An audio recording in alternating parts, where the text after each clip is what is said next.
20 anos! 20 anos! De Machado de Assis. Publicado originalmente em A Estação, de 15 de julho de 1884. Gonçalves, despeitado, amarrotou o papel e mordeu o beiço. Deu 5 ou 6 passos no quarto, deitou-se na cama de barriga para o ar, pensando. Depois foi à janela e esteve ali durante 10 ou 12 minutos, batendo o pé no chão e olhando para a rua, que era a rua de trás da Lapa. Não há leitor, menos ainda leitora, que não imagine logo que o papel é uma carta e que a carta é de amores. Alguma zanga de moça ou notícia de que o pai os ameaçava, que a intimou a ir para fora, para a roça, por exemplo. Vão conjecturas. Não se trata de amores. Não é mesmo carta, posto que haja embaixo algumas palavras assinadas e datadas com endereço a ele. Trata-se disto. Gonçalves é estudante, tem a família na província e um correspondente na corte que lhe dá a mesada. Gonçalves recebe a mesada pontualmente, mas tão depressa a recebe como a dissipa. O que acontece é que a maior parte do tempo vive sem dinheiro, mas os 20 anos formam um dos primeiros bancos do mundo, e Gonçalves não dá pela falta. Por outro lado, os 20 anos são também confiados e cegos. Gonçalves escorrega aqui e ali e cai em desmandos. Ultimamente viu um sobretudo de peles, obra soberba, e uma linda bengala, não rica, mas de gosto. Gonçalves não tinha dinheiro, mas comprou-os fiado. Não queria, note-se, mas foi um colega que o animou. Lá se vão 4 meses. E, instando o credor pelo dinheiro, Gonçalves lembrou-se de escrever uma carta ao correspondente, contando-lhe tudo, com tais maneiras de estilos que enterneceriam a mais dura pedra do mundo. O correspondente não era pedra, mas também não era carne. Era correspondente, aferrado à obrigação, rígido, e possuía cartas do pai de Gonçalves, dizendo-lhe que o filho tinha uma grande queda para gastador e que o reprimisse. Entretanto, estava ali uma conta. Era preciso pagá-la. Pagá-la era animar o moço a outras. Que fez o correspondente? Mandou dizer ao rapaz que não tinha dúvida em saldar a dívida, mas que ia primeiro escrever ao pai e pedir-lhe ordens. Dir-lhe-ia, na mesma ocasião, que pagara outras dívidas miúdas e dispensáveis. Tudo isso em 2 ou 3 linhas embaixo da conta, que devolveu. Compreende-se o pesar do rapaz. Não só ficava a dívida em aberto, mas o que era pior, ia a notícia dela ao pai. Se fosse outra coisa, vá, mas um sobretudo de peles, luxuoso e desnecessário, uma coisa que realmente ele achou depois que era um trambolho pesado, enorme e quente. Gonçalves dava ao diabo o credor, e ainda mais o correspondente. Que necessidade era essa de ir contá-lo ao pai? E que carta que o pai havia de escrever? Que carta? Gonçalves estava a lê-la de antemão. Já não era a primeira. A última ameaçava-o com a miséria.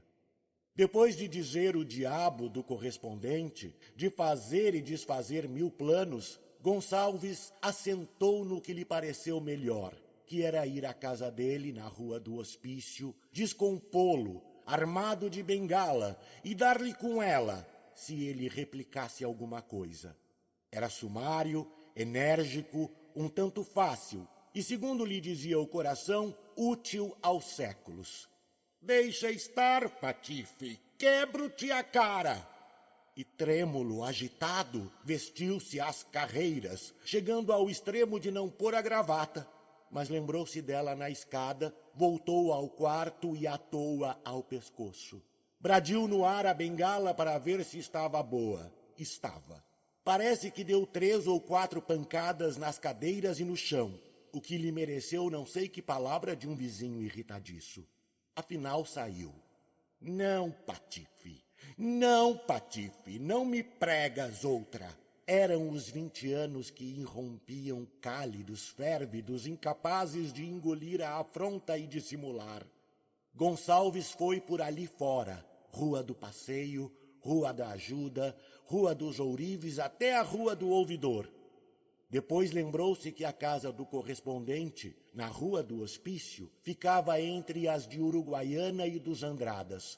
Subiu, pois, a do Ouvidor para ir tomar a primeira destas. Não via ninguém, nem as moças bonitas que passavam, nem os sujeitos que lhe diziam adeus com a mão.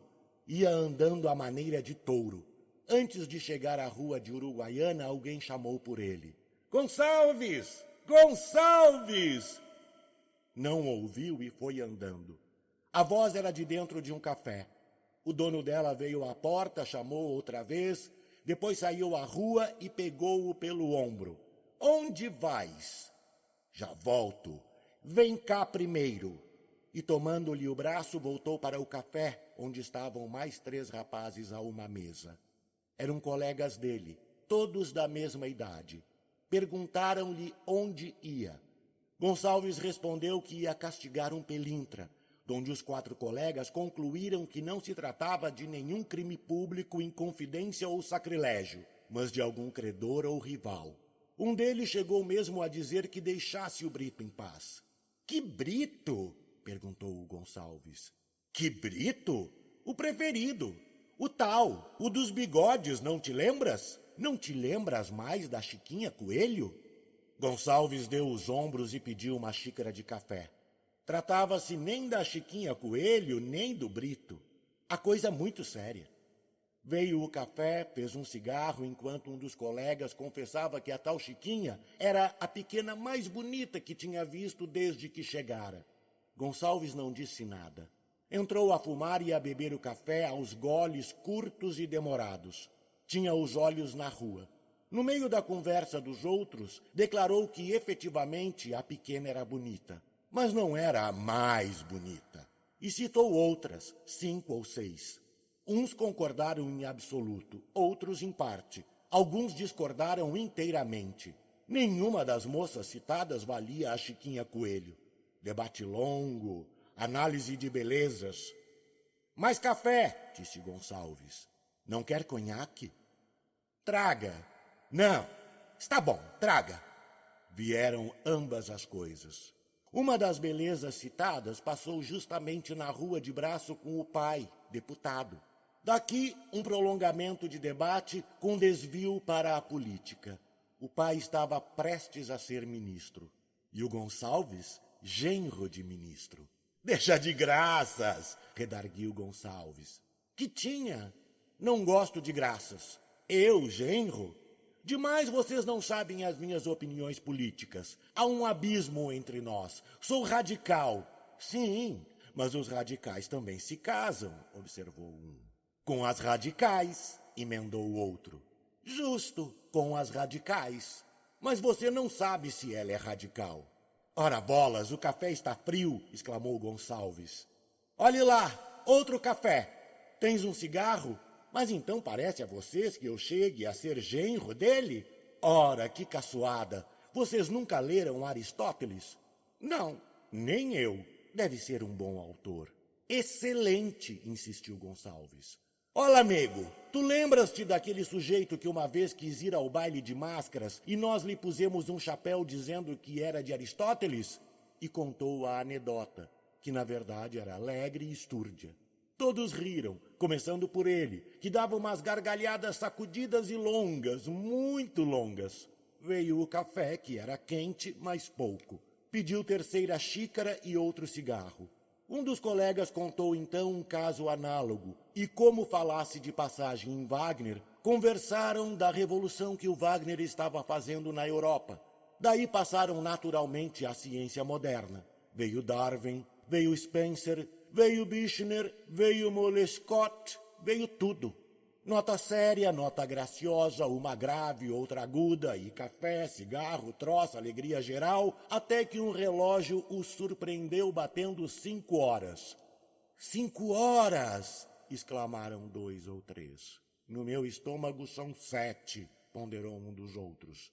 Onde jantam vocês? Resolveram fazer uma revista de fundos e ir jantar juntos. Reuniram 6.000 réis, foram a um hotel modesto e comeram bem sem perder de vista as adições e o total. Eram 6:30 quando saíram. Caía a tarde, uma linda tarde de verão. Foram até o Largo São Francisco. De caminho viram passar na Rua do Ouvidor algumas moças retardatárias. Viram outras no ponto de bonde de São Cristóvão. Uma delas desafiou mesmo a curiosidade dos rapazes. Era alta e fina, recentemente viúva.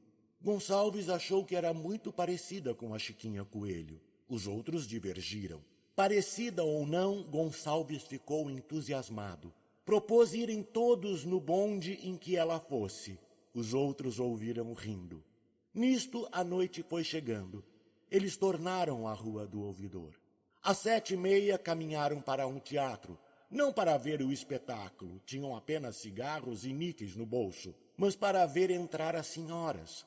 1 hora depois, vamos achá-los no Rócio, discutindo uma questão de física. Depois recitaram versos, vieram anedotas, trocadilhos, pachuchadas, muita alegria em todos, mas principalmente no Gonçalves, que era o mais expansivo e ruidoso, alegre como quem não deve nada. Às 9 horas tornou este à Rua do Ouvidor, e não tendo charutos, comprou uma caixa por 22.000 réis. Fiado. 20 anos. 20 anos! Do narrador. Carlos Eduardo Valente é ator, diretor de teatro, dublador, narrador de audiobooks e também formado em psicologia. 65 anos de vida bem vivida e cheio de histórias para contar, mas prefere contar e interpretar as histórias dos outros. Até tenta escrever um pouco, mas não tem a disciplina necessária como tem nessas outras áreas citadas. Depois de morar 20 anos em Porto Alegre, voltou a Pelotas, onde se formou em psicologia. Morou em São Paulo um bom tempo e agora mora em Florianópolis, para onde voltou depois de 13 anos longe da ilha. Sempre na batalha por novos desafios. Também brinca com fotografia e edição de vídeos, porque viver é bom demais. Contato: carlão50@gmail.com